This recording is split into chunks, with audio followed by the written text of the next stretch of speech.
O presidente Luiz Inácio Lula da Silva declarou que a mega operação realizada no Complexo da Penha e no Complexo do Alemão, no Rio de Janeiro, foi, aspas, uma matança e desastrosa. Eu acho que os progressistas que querem a ocupação das comunidades e a direita não gostaram muito dessa afirmação, mas eu só acho. Vamos falar sobre isso com a nossa Daiane Oliveira agora no Plantão do Meteoro. Bora!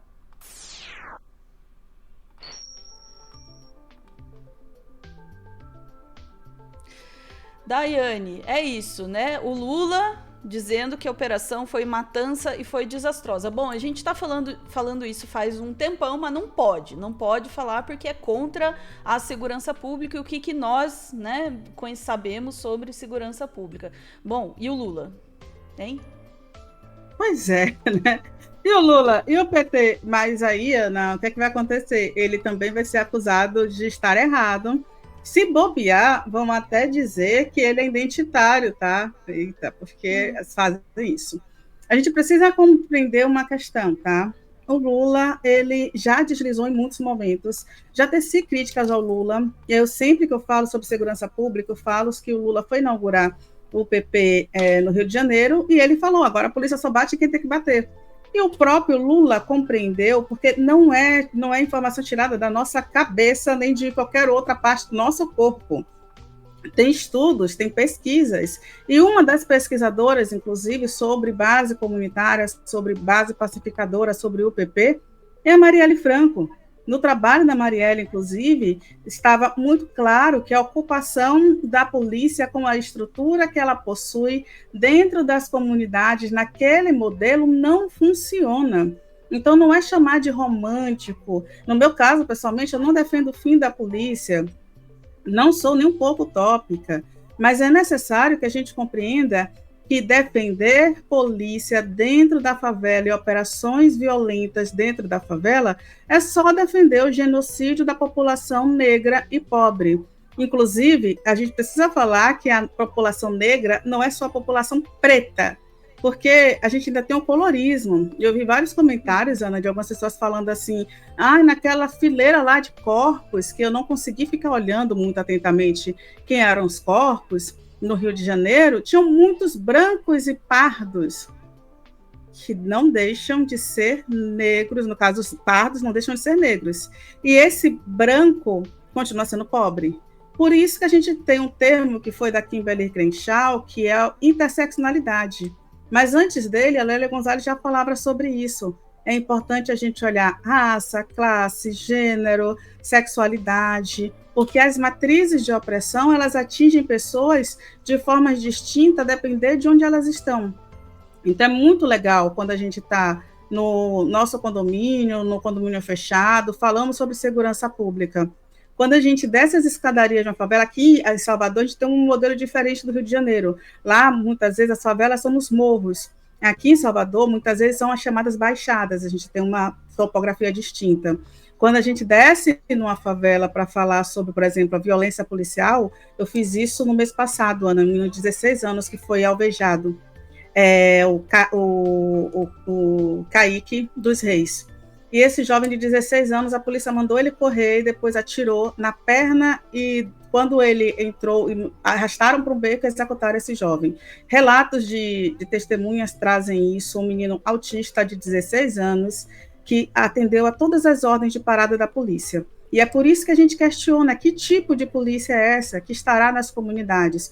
Porque esse menino de 16 anos, que eu fui lá na comunidade dele, desci a favela que ele morava, ouvi as pessoas, ele disse para a policial antes de ser morto, foi uma mulher que, de acordo com as testemunhas, cometeu o assassinato, ele falou, tia, não me mate não, eu não sou traficante, eu não sou bandido.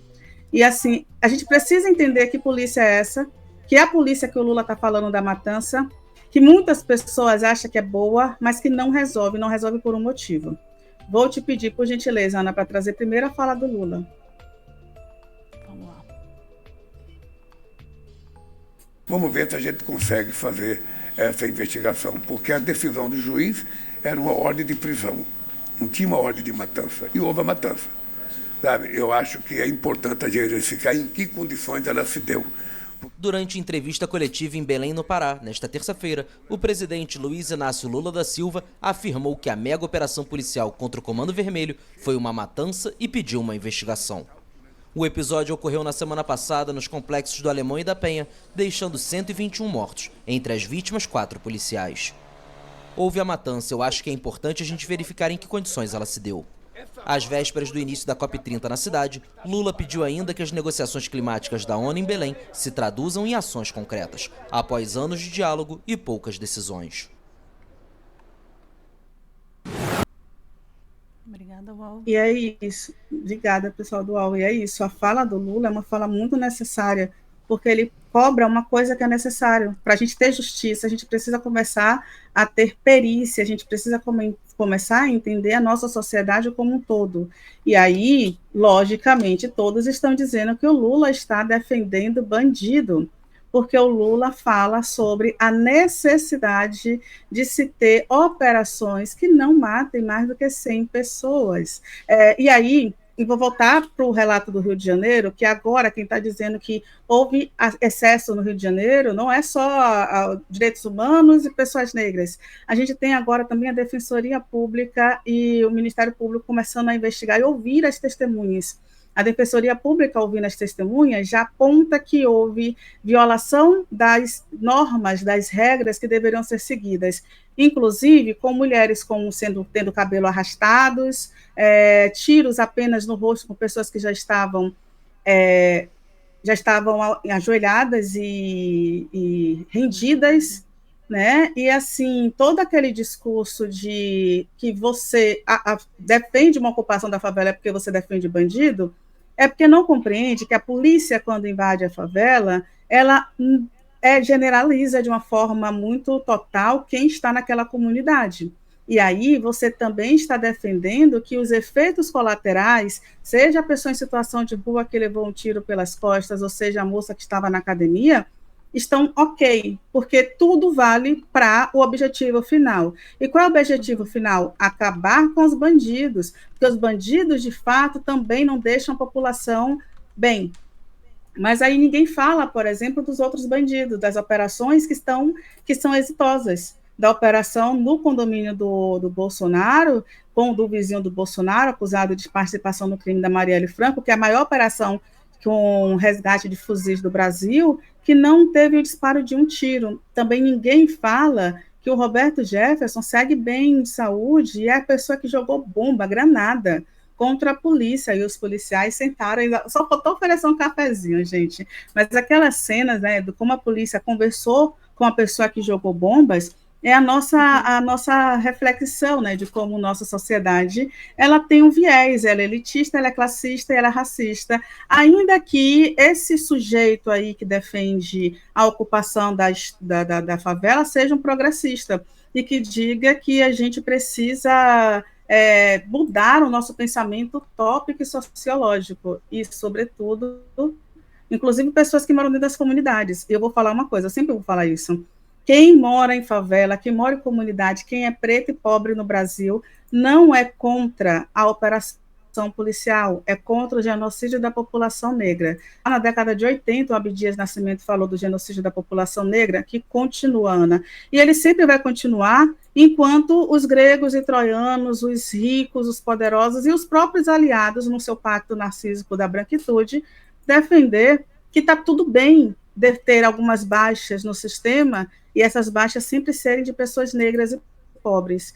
Aí eu ia trazer um vídeo, Ana, acho que nem precisa trazer esse vídeo, que é que o presidente Lula está dialogando com a Macaé Evaristo, a ministra dos Direitos Humanos, sobre assistência para essas famílias que que sofreram agora com as vítimas da ocupação policial. E eu vou dizer uma coisa, a gente só vai ter justiça no Brasil quando a gente começar, de fato, a ter responsabilização do Estado. Se o Estado ele é genocida, ele tem que ser responsabilizado. E a gente só tem um crime organizado nas comunidades porque o Estado faltou lá em todos os sentidos. O Estado faltou em não ter médicos no sistema de saúde, o Estado faltou com educação, o Estado faltou com transporte, com dignidade e com aquelas próprias pessoas. Se a gente for estudar a criação das favelas no Brasil, é justamente a ausência do Estado essas pessoas até 80, 90 viveram sem saneamento básico. Tem muita gente no Brasil que ainda vive sem saneamento básico. Eu vi algumas imagens de favelas no Rio de Janeiro, e até aqui em Salvador, a gente tem uma dinâmica muito próxima no Brasil, de Rio de Janeiro e Salvador, porque foram dois locais onde a concentração de negros escravizados foi extremamente alta. Então, Pernambuco, Rio de Janeiro e Salvador, a gente tem algumas singularidades. E é interessante como nessas cidades existe uma justificativa do genocídio da população negra para acabar com uma tal violência. E aí eu digo mais também, viu, Ana? Só para a gente finalizar, eu acho importante que a gente ouça o que a Jaqueline Muniz, a especialista em segurança pública, fala sobre o genocídio que aconteceu na favela. A quem esse genocídio beneficia? Por favor, Ana.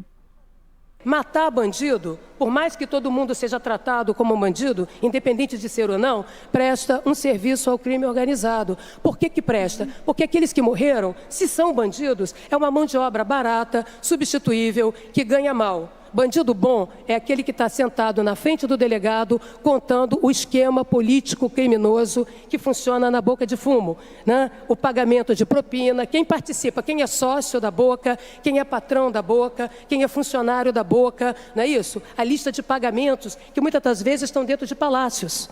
Não é? Eu já cansei de dizer que muito do dinheiro do crime, a lavanderia, uma das lavanderias importantes do dinheiro do crime, são carreiras eleitorais, não é?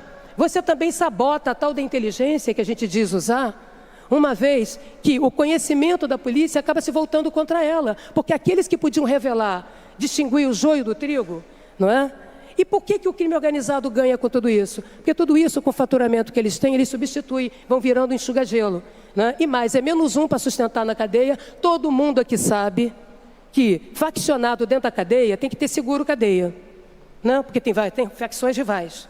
E tem que ter seguro na rua, né? Seguro na rua. Porque, né, a família dessa pessoa pode estar ameaçada, esse preso pode estar ameaçado, a família dela está ameaçada, está sob ameaça no território, ninguém é expulso do território. Essa família fica ali sitiada, vigiada, não é? Como se toda a população periférica do Rio de Janeiro, moradores de periferia de favela, fossem bandidos, fossem envolvidos com crime, não é mesmo? Então nós sabemos que custa, é mais barato matar. Porque economiza na cadeia, economiza na rua, vigilância em cima da polícia. Também sabemos que morrer é caro no país, tão caro quanto viver. Caraca. Eu acho que a Jaqueline, ela resolve todas as questões. Também é um especialista que os progressistas gostam muito de ouvir. Apesar da Jaqueline ser diferentona aí, mas gostam muito de ouvir. Inclusive, Ana, eu sinto muita falta de ouvir especialistas negros em relação à segurança pública, e temos muitos no país. Sou amiga de alguns. Aqui na Bahia a gente tem um homem fantástico chamado Dudu Ribeiro, e uma figura histórica no PT, a Vilma Reis. A Vilma Reis, ela fez o trabalho dela de TCC, foi de mestrado, perdão, sobre as unidades de ocupação da polícia dentro das comunidades de Salvador. Ela fez uma análise por 10 anos dessa ocupação, e a constatação desse trabalho da Vilma, que é uma socióloga, foi professora do IFBA, hoje está aí em alguma dessas secretarias do PT, ela constatou que, de fato, não tem redução da violência. A polícia, com a estrutura que a polícia tem, uma polícia que cresceu para defender burguesia, defender os ricos e poderosos, depois ela passou por algumas modificações. Dentre algumas modificações que ela passou foi na ditadura, uma polícia que virou uma polícia de execução, de extermínio, e essa polícia que continua os BOPs, as rotas, esse tipo de polícia, né? Aqui na Bahia a gente tem a Rondesp, que é essa linha de operações especiais, que inclusive a Rondesp, ela é responsável por 47% das mortes em operações policiais aqui na Bahiana. Quase 50% das mortes em operações policiais é só de um tipo de polícia, que é a Rondesp. Eu estou trazendo isso para a gente compreender que, de fato, a esquerda erra em falar em segurança pública, quando a esquerda vem trazer uma segurança pública que é só com polícia.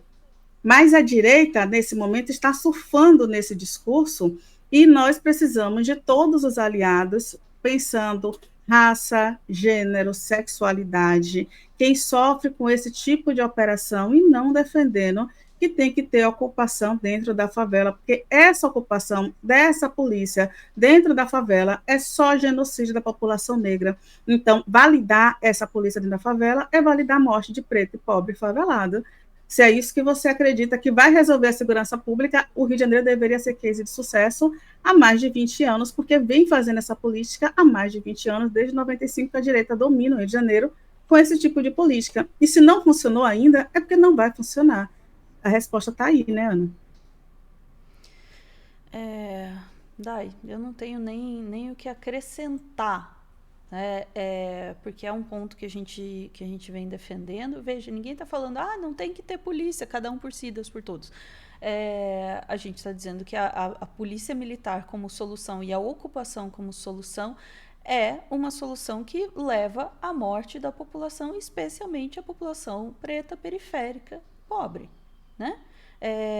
E apontar isso, eu não consigo entender como apontar isso pode ser lido como absurdo, né? Eu vou trazer um caso só, então, né? Deixei aqui um caso em aberto. Cadê? Aí. A faxineira presa na operação no Rio porque estava filmando a ação dos policiais. E os policiais tentando entrar na casa dela e ela dizendo que aqui não tem ninguém os policiais sem mandado, tentando entrar na casa dela, já está errado. Ela dizendo que não tem nenhum bandido, tinha criança dentro da casa, eles entraram na casa, puxaram ela pelo cabelo, tá? Bateram nela, puxaram o cabelo dela, não tinha ninguém lá dentro. Acionaram spray de pimenta com uma criança de 2 anos dentro da casa. Né? Por quê? Porque ela estava filmando a operação. E aí eu te pergunto, as imagens da operação também, né? Sumiram, apareceram só algumas convenientemente, né? Nunca aparecem as imagens todas. Se é uma operação em que foi tudo feito de forma correta, tudo certinho, por que as pessoas que eram o alvo principal da operação não aconteceu nada com elas? As imagens sumiram. A perícia mandada pelo governo federal foi negada, tá? Eles não precisa de perícia não. Daí foram lá e insistiram, não pode, mas pode periciar só as armas, porque as pessoas os corpos a gente já periciou. Se foi tudo feito corretamente, essa é a forma de se agir, por que não se deixa investigar, não se deixa registrar, não se dá transparência para o processo? E 2, e aí é o que a Dai já brilhantemente pôs, eu não tenho nada para acrescentar. Se isso aí funciona, por que é que o Rio de Janeiro não é a mil maravilha, né? Se isso está sendo feito faz tanto tempo, né? E sabe o que é, Dai? Não adianta a gente perguntar isso. Porque o objetivo, eu já tinha falado isso antes sobre essa operação, o objetivo dessa operação não é acabar com o crime. O objetivo de uma operação como essa não é deixar a população mais segura. O objetivo dessa operação era matar. E o único motivo para você apoiar uma operação como essa é porque você acha que a matança está correta. Mas era bandido. A lei brasileira não permite execução. Isso não é a forma como uma sociedade civilizada se comporta. Mas é criminoso e você não vê o que eles fazem. A lei brasileira não permite execução. Pois é. Ponto. Ana, ficamos por aqui, Dai? Diga, desculpa. Tem um superchat que eu queria só colocar na tela, que é da Lia, e eu acho necessário realmente para a gente compreender esse conceito. A Lia fala, leiam Necropolítica, do Ashley Mbembe, e é isso, a gente precisa, de fato, ler e conhecer determinados conceitos. A necropolítica é um conceito fabuloso de um historiador, filósofo, de uma das maiores intelectuais da contemporaneidade, e explica perfeitamente o que aconteceu no Rio de Janeiro. É isso aí, ficamos por aqui, continuando a defender uma ideia radical. Que tal não matar as pessoas? É absurdo, realmente chocante. Voltamos em instantes.